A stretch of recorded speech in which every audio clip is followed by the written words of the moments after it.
Hello everyone. Today we will be learning how to solve one-step equations. Okay, look at the warm-up question first. If you look at the warm-up question, you have a nice balanced scale. So here you have 2 x's and you have 8 integer chips and they are even. So they are even, so we can say 2 times x, because you have 2 x's, equals 8. Alright everyone, if 2x is the same as 8 integer chips, then 1x should be how many integer chips? So 1x should be 4 integer chips. Is that right? So x is equal to 4. So this is your answer.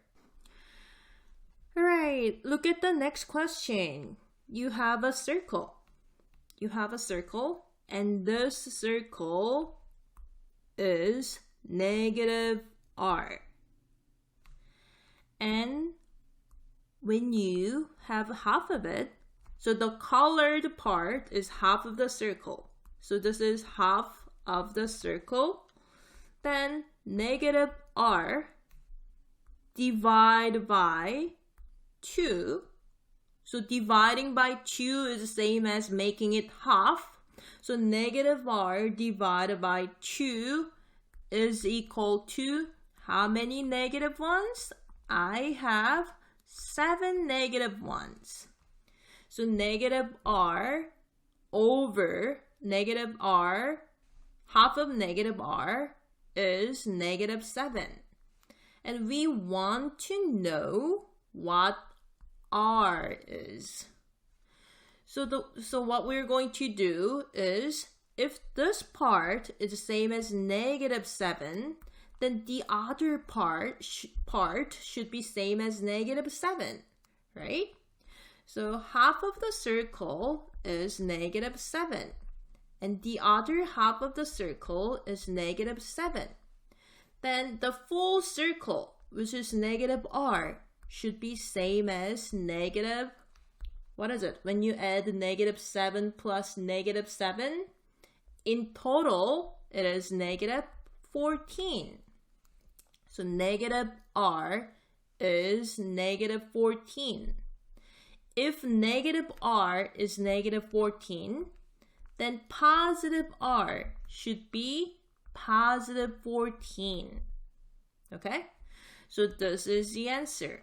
R equals 14.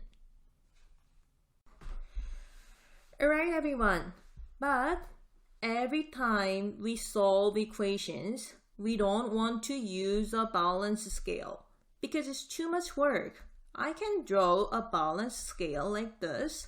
So draw 3 x's and negative 12 integer chips, negative integer chips. So that is too much work. That is kind of labor. So we're not doing it. Instead of doing it, we use inverse operation. Okay? So when you have 3 and x, what is hiding in between 3 and x? So we have multiplication hiding between 3 and x. So what we're going to do is we're going to rewrite it. 3 times x equals negative 14. And what we're doing is isolating x. To find x, to find the x value, we have to isolate x. So we want to isolate x on one side, and what we're going to do is we're going to remove this, multiplying 3. I want to remove multiplying 3. So to remove multiplying 3, we have to do something that can cancel multiplying 3. Okay, everyone, what's the opposite of multiplying 3? That is division. So we're going to divide both sides by 3 and both sides by 3. And that becomes x equals, since you cancelled multiplying 3, so this part will be gone. Then x equals negative 12 divided by 3, and the answer will be negative 4. Okay? So what you have to be careful here is whatever you do on one side, you're dividing both sides by 3. So whatever you do on one side, you have to do the same thing on the other side. All right? So you divide left-hand side by 3, then you have to divide right-hand side by 3. Next question.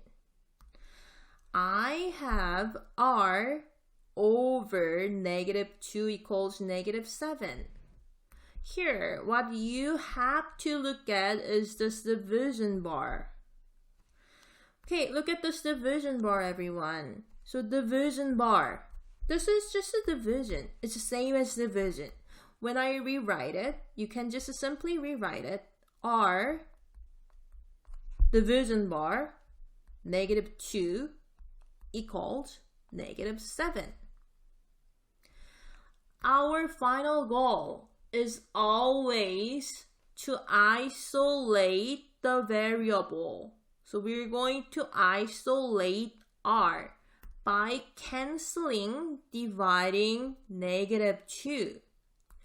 To cancel negative 2, we're going to multiply negative 2 on both sides. Okay? So I'm basically canceling this division. So this will be gone. Then r equals negative 7 times negative 2.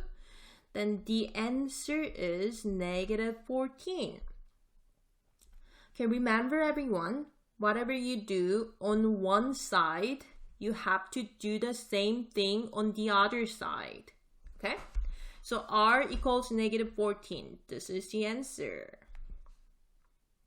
So remember, inverse operation. We will be using inverse operation to solve the problem. Your turn questions. Okay, so I want you to try those 2 questions by yourself first. Pause the video and I want you to try those 2 questions by yourself.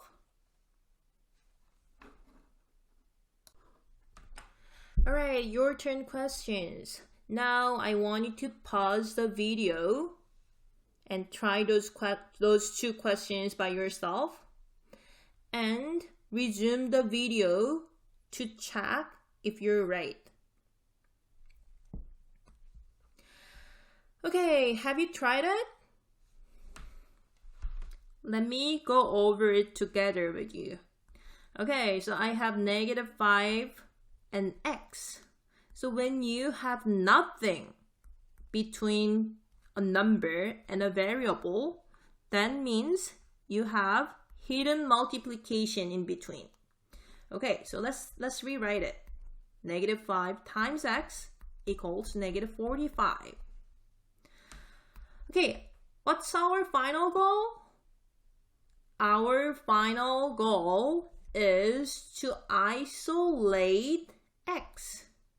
To isolate x, what we want to do is canceling this negative 5, multiplying negative 5. To cancel this multiplying negative 5, what we're going to do is we're going to divide both sides by negative 5. Okay, so we just canceled this multiplication and x is isolated. So negative 45 divided by negative 5. So negative divide negative is positive. So positive 45 divided by 5 is 9. So the answer is 9. Next, I have 6f equals negative 12. Again, multiplication is hiding. 6 times f equals negative 12. Okay, what we're going to do is we're going to cancel this multiplication by dividing both sides by 6 and 6. Then f equals negative 2. Okay, again, I want you to pause the video and try those two questions by yourself. And play the video again if you want to know the answer, to check the answer. Go ahead. Alright, how was it? So what you have to look at is this division bar. So this is division. So d divided by negative 5 equals 3. And we want to cancel this division by multiplying both sides by negative 5. And d equals, because it cancels out, d equals 3 times negative 5. Then the answer will be negative 15. Alright, next. P over 7, division bar. Negative 6 equals P division 7. Alright, we want to cancel this dividing 7. To do that, we're going to multiply 7, multiply by 7. Then cancel. Then P will be negative 6 times 7. The answer is negative 42. Okay, let's move to a word problem. Herman is in the last round of the spell-a-thon. Every time he gets a correct answer, he gets 3 points. Okay, Herman has received 42 points so far. How many words can he spell correctly? So to solve these questions, the first step you have to do is defining x.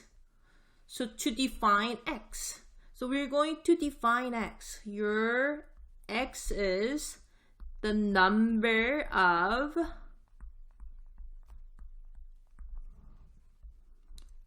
words he spelled correctly. I want to see this. I want to see this definition of x on your assignment and on your tests and quizzes. Don't forget to write the definition of your x, okay? And next, what you're going to do is to write an equation. Okay, every time he gets a right answer, he gets 3 points. So here, 3 times the number of words he spelled correctly. 3 times x is 42. And we're going to divide both sides by 3. Both sides by 3. And the answer is 3 timesing 3 dividing 3 will be cancelled. And 42 divided by 3 is 14. So this is the answer. So 14 words.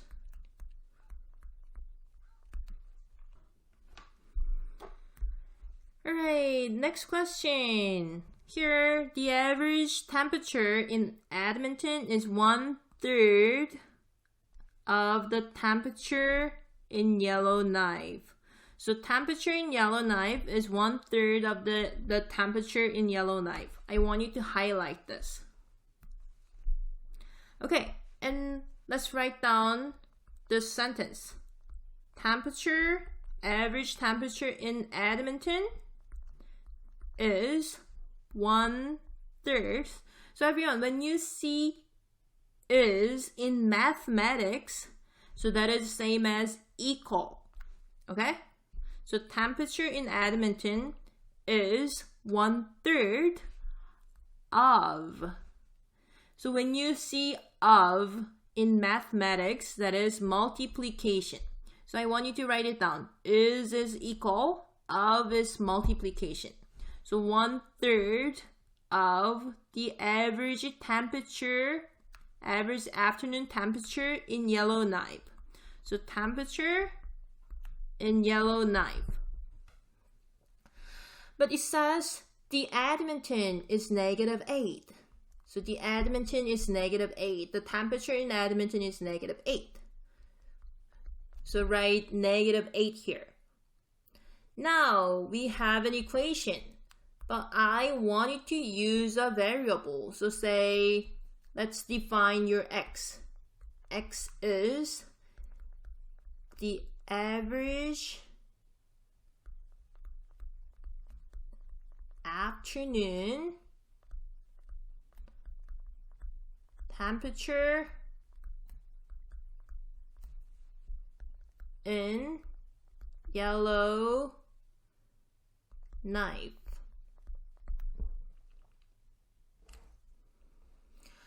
Alright, the average afternoon temperature in Yellowknife. So what you're going to do now is rewriting it.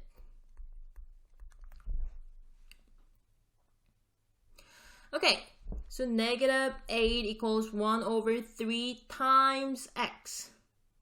And what you're going to do is canceling this 1/3. Okay, multiplying 1/3.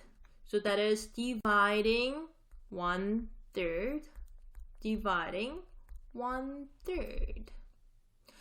So remember how to divide fractions? So we used a special method called keep, change, change. Okay, so we know this will cancel. This will cancel each other. Then we have x isolated here, and we have -8 divided by 1/3. Alright, -8 is the same as -8/1. So we keep this number and we change the middle, change the division to multiplication, and change this number to its reciprocal. So reciprocal means flipping it. So we're going to flip it. If you flip it, it becomes 3/1. Alright, now it's multiplication. We multiply the top together, which is -24. We multiply the bottom together, which is 1. Okay? Then the answer is -24. So the average temperature, average afternoon temperature in Yellowknife is -24.